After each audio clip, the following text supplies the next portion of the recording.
You wanted the best. You've got the best podcast. The hottest podcast in the world. The Chris Voss Show, the preeminent podcast with guests so smart you may experience serious brain bleed. The CEOs, authors, thought leaders, visionaries, and motivators. Get ready. Strap yourself in. Keep your hands, arms, and legs inside the vehicle at all times, because you're about to go on a monster education roller coaster with your brain. Now, here's your host, Chris Voss. Hi, folks. Chris Voss here from the ChrisVossShow.com, the ChrisVossShow.com. Welcome to the big show, my family and friends. We really appreciate you guys tuning in. Thanks for coming by. No. Enough of this clapping. Enough of the clapping. Actually, that should have ended a long time ago. Anyway, guys, we have an amazing author on the show. We're going to be talking about his fresh new book that's hot off the presses. It's so hot, it's still steamy. It's got that beautiful fresh ink smell that can get you high. Don't do that, folks. Don't do that. That's not good. But, you know, we've all been there when we were, in elementary school. Between that and eating the crayons, right? Everyone did that? Or was that just me? I don't know. 14 years of this show, people are like, yeah, he's the guy who was eating the crayons in elementary school. And the glue. The glue is always good. You know, if you mixed it with the crayons, you kind of got that nice, flavorful taste. I think that's what they call Thai food. No, I'm just kidding. I just lost 2 people in the Thai food audience. Anyway, guys, the jokes are there. But be sure to refer the show to your family, friends, and relatives. There's a lot going on in the Chris Voss Show. There's the AI with podcast with Chris Voss at AIChrisVoss.com. There's of course, our YouTube channels, goodreads.com/Chris Voss, LinkedIn.com/Chris Voss, the big LinkedIn newsletter as well. And I'll also refer the show to the Chris Voss Leadership Podcast as well. He is the author of the amazing new book that just came out March 21st, 2023. Nathan Masters joins us on the show. He's written his latest book, Crooked, the Roaring '20s Tale of a Corrupt Attorney General and Crusading Senator, and the Birth of the American Political Scandal. He's going to be talking to us about his amazing book and the insights that went into it. Nathan Masters has hosted and produced the Emmy Award-winning public television series Lost LA since 2016. He's the author of hundreds of articles about Los Angeles history, and his true life, long-form story about America's first policewoman is currently under development at Amazon Studios as a feature film. He works at the USC libraries and lives in the mountains of Southern California with his wife. What, he doesn't like the valley? We'll get into that. He's the author and television writer. I'm sorry. His wife is a television writer, and their 2 children. I always think that's funny how they're like, he has 2 children. People are like, well, I should listen to him and buy the book now. There you go. But this isn't a bio, so I read it. Crooked is his first book. Welcome to the show, Nathan. How are you? Thank you for having me, Chris. Yeah, it's a standard part of an author bio. If you have a wife or kids or husband or whatever, you got to mention them. Yeah, and I skipped over your wife's name because I didn't want to butcher it. Can you give me her name so we get that proper from the bio? Yeah, that's tricky to pronounce. So it's Ksenia Melnick is her name. Ksenia Melnick? Did I have that right? Ksenia Melnick. Ksenia Melnick. What a beautiful name. What is that origin of that? It is, yeah. Yeah. It's a Russian name. Yeah. Yeah, and she wrote a book of short stories that came out about 6 or 7 years ago about the Russian American experience and dealing with some of Russia's really dark history. Oh, yeah. There's been some dark history in Russia, you do say. And some of it's recent, too. It's not, not breaking news exactly. But not breaking news exactly. But no, I'm sure it was interesting. So welcome to the show. We really appreciate you coming by. You know, what's interesting is no one ever says in their bio that, they're happy. Like, no one ever says, like, he is a happy fellow and really enjoying his life. Now, maybe people should do that just so they can, I don't know. They can do a flex. I don't know. I'm just doing jokes. So give us your next book. Next book. The next book.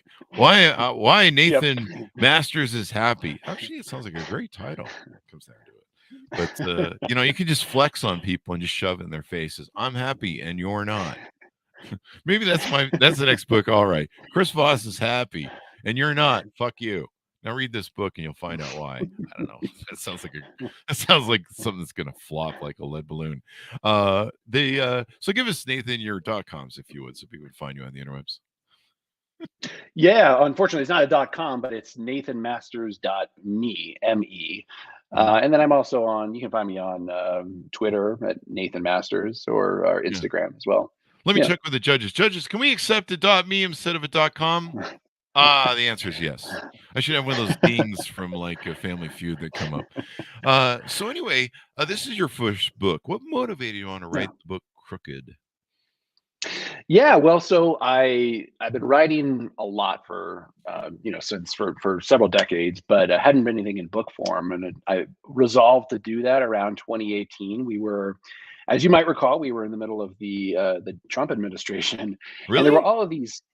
Yeah, seems like so long ago, but I don't know. I was watching CNN last night. It doesn't seem that long ago.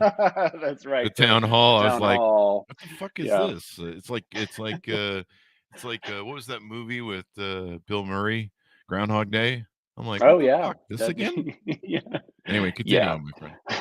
Yeah. So anyway, there were all these questions being raised about, how can you hold somebody who's seemingly above the law to account? What role might Congress play in that? How far does Congress's power extend in reining in an executive that might be out of control? And what can the executive branch do? Like, might they violate rules or norms in fighting back against the investigation? There are all these questions, and I found this story from that had been really buried in the history books from 100 years ago. Everybody sort of knows about, if they know about Warren Harding at all, they know that President Warren G. Harding is usually ranked last on presidential ranking lists. He's not very well remembered. He's not one of the worst presidents in U.S. history. Wow. So I started going there, but then I found out that he had this attorney general who was essentially his political protector, his political fixer as attorney general. He had been his campaign manager. His name is Harry Doherty. He had taken Warren Harding under his wing several decades before, got him elected lieutenant governor in Ohio, got him elected to the United States Senate, and eventually got him elected president against all odds, because Warren Harding was sort of the dark horse candidate in 1920. He's like the William Barr of the 20s, huh?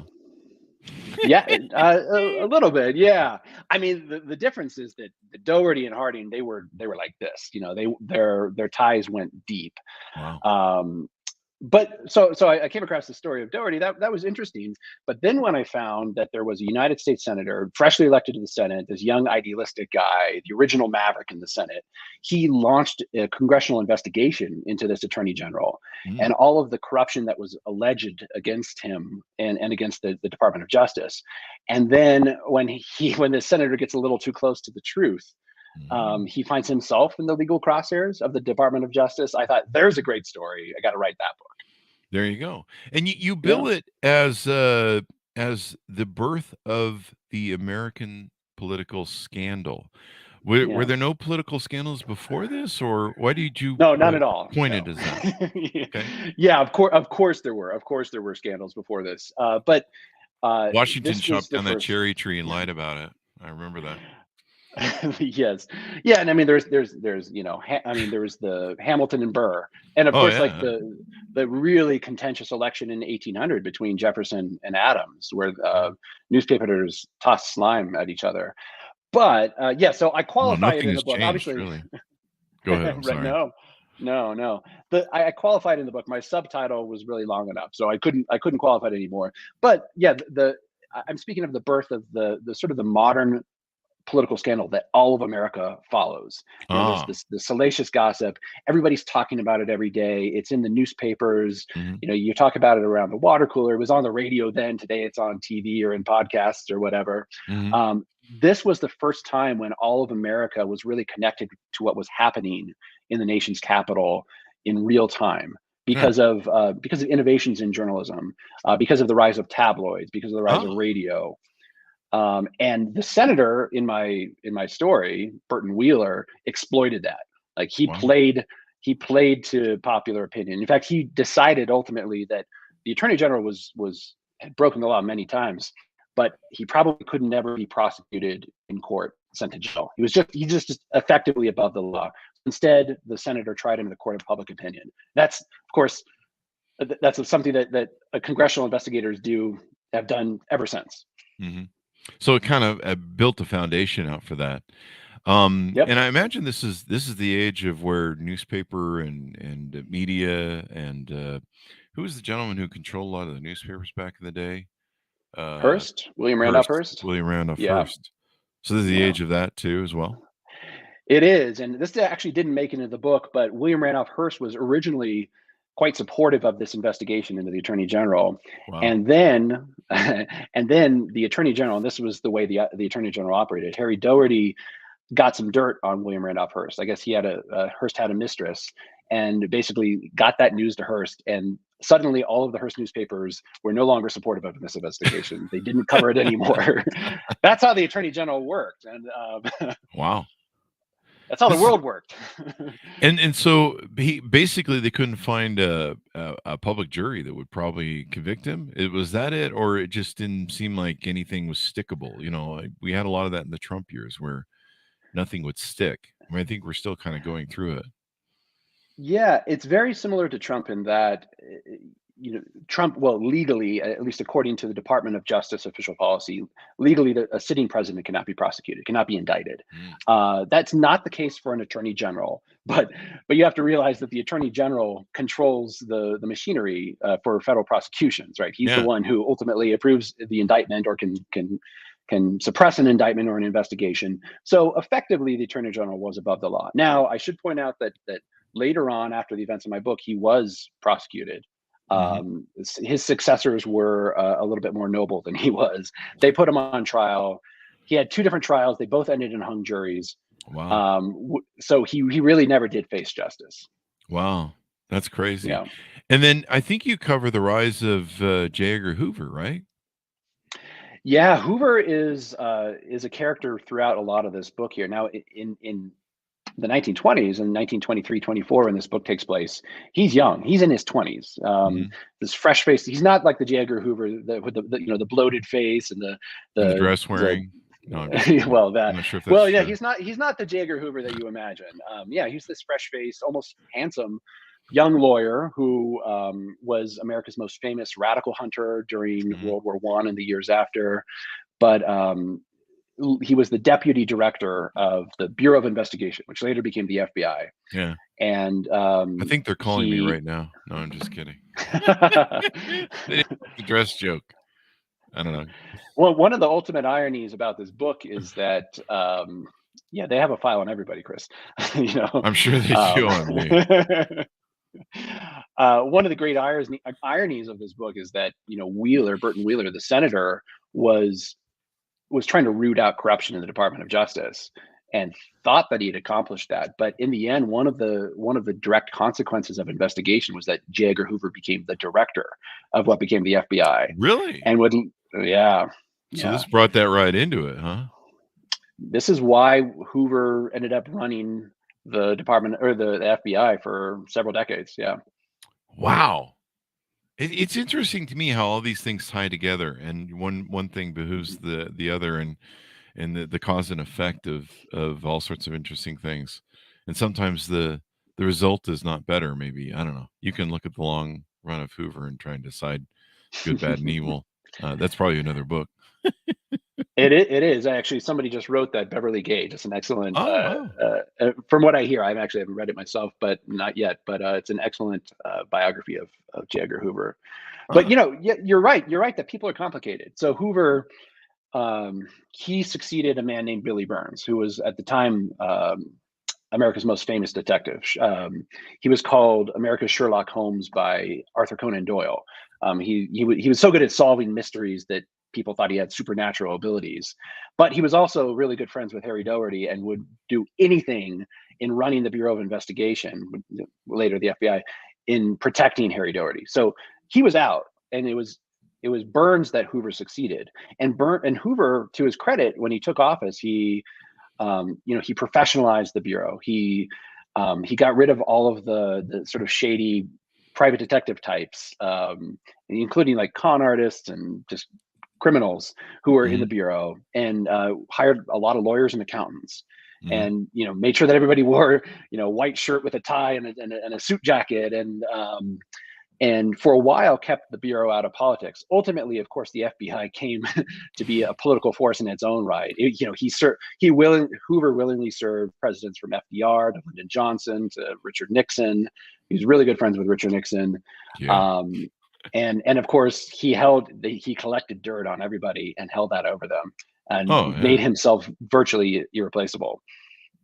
Yeah, it was interesting how that whole gameplay. So tease out to us a couple. It's billed as packed with political intrigue, salacious scandal, which everyone kind of likes to read about, and no shortage of lessons for our political discord.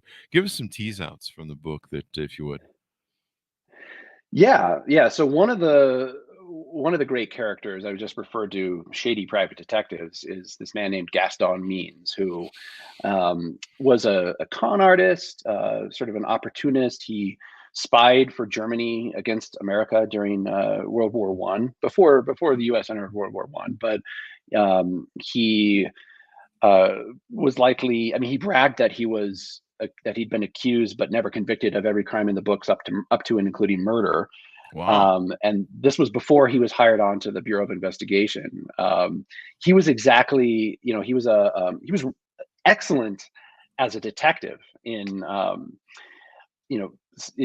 finding, in revealing, exposing secret information, the information that people wanted to keep hidden. So he served Harry Doherty and Billy Burns and the Bureau of Investigation really well.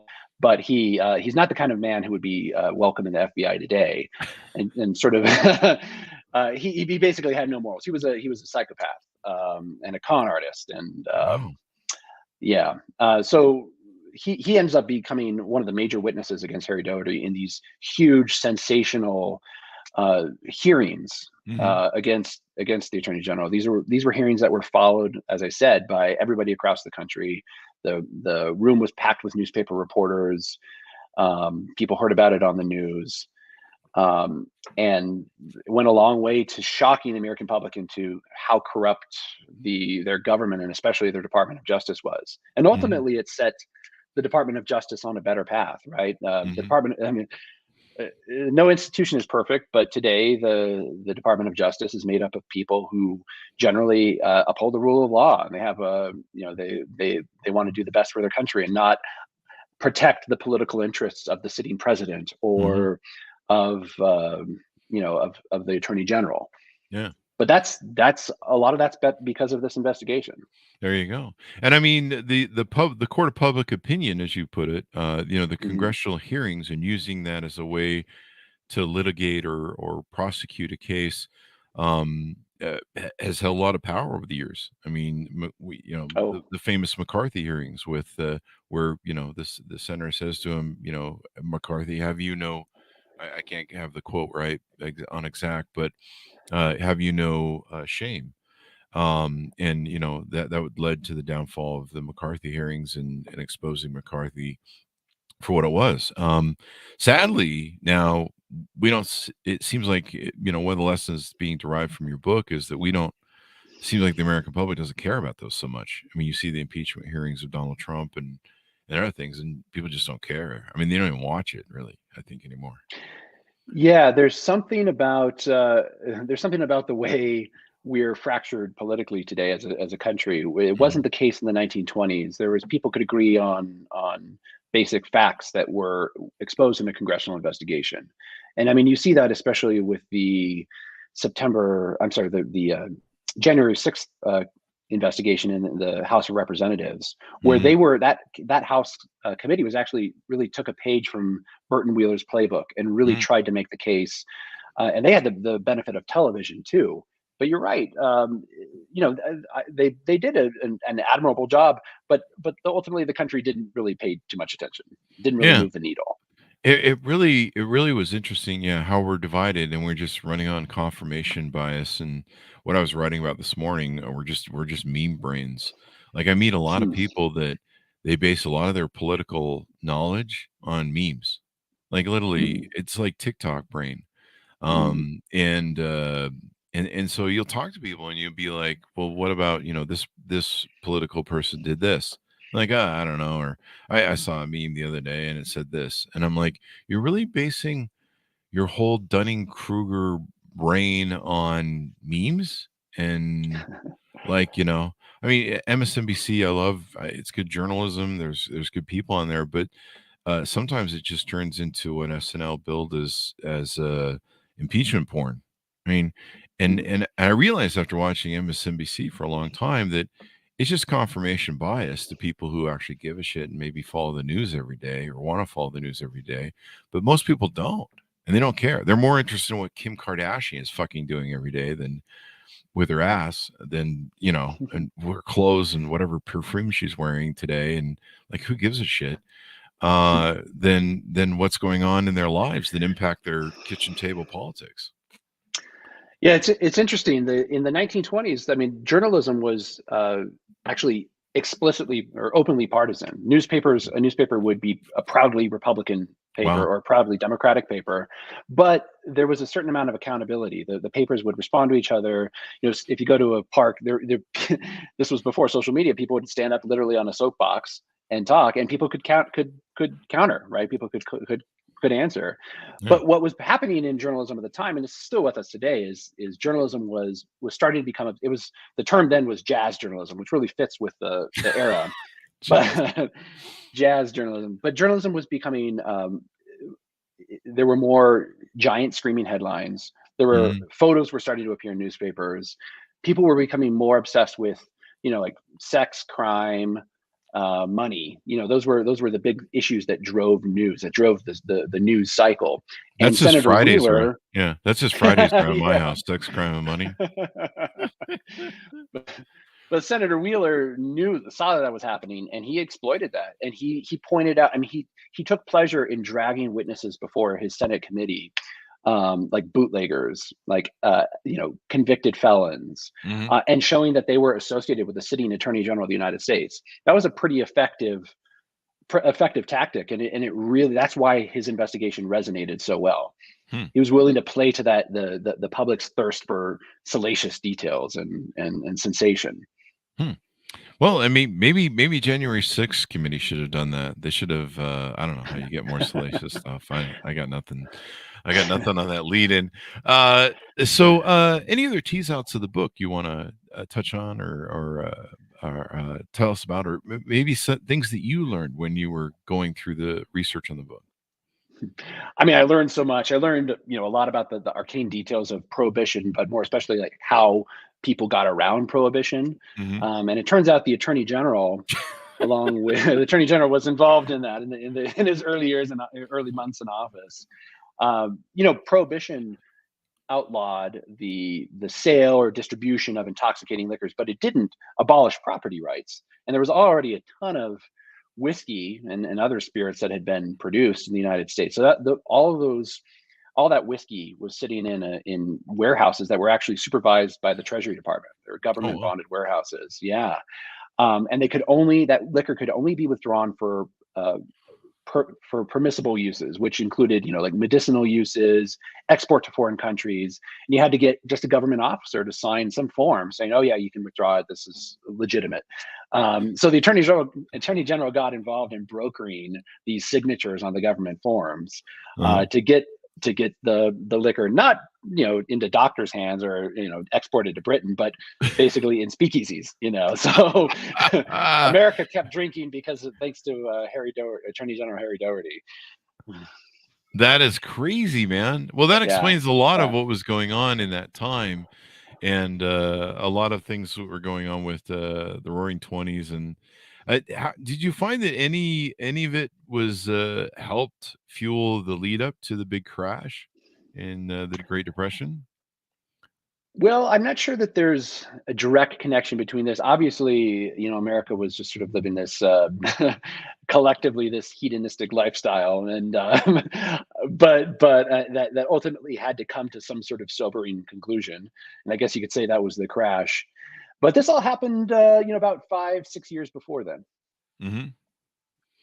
Well, there you go. I mean, it was a crazy time. It was an interesting time, but I think what's also interesting is how it shaped, like you say, the Justice Department brought us J. Edgar Hoover, and it's always interesting to me, like the shit that America pulls in its history. Like we try and do the right thing, and then it ends up being, a Pandora's box where it opens up power, corruption, and stuff. And it leads down. It starts out on the good path, and everyone's like, "Yay, it's good path," and then it goes dark.